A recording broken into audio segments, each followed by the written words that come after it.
Alrighty, here we go. So here's the control panel. Let me try to get some shade going on here. You can see,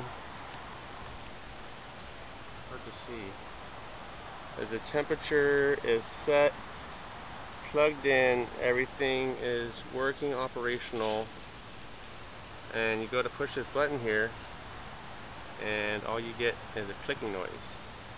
Also with the lights, clicking noise. This will still move the temperature up and down and everything, but I'm going to try to let you hear the clicking noise a little better.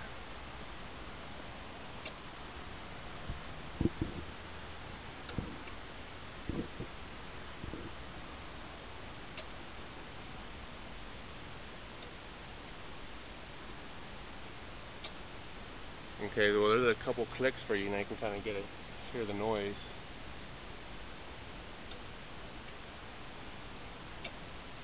Okay, there's the click.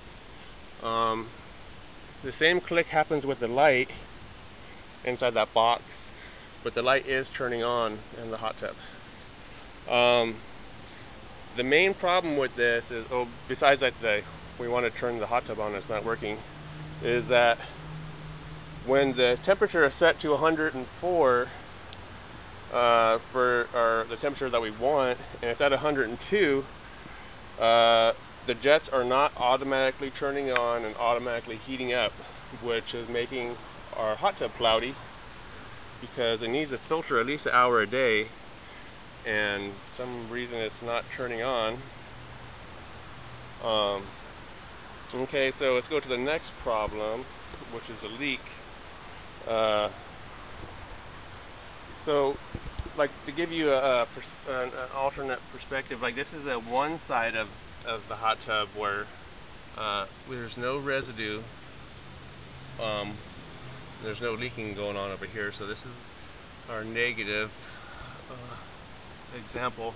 We come around the corner here, and you can tell where the leak starts. I'll let you guess. Oh.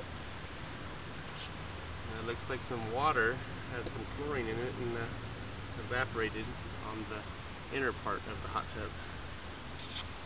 You can see it's fallen gravity's mojo down to this corner.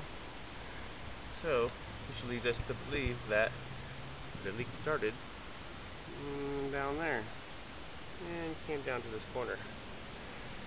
And you can follow it around and see that there's no chlorine evaporation marks anywhere else,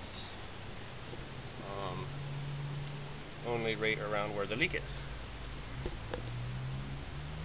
And this is the water marks that's always here. You can tell where the sun stops evaporating after it gets underneath this lip here, but that's where the water is, and that's where it always is.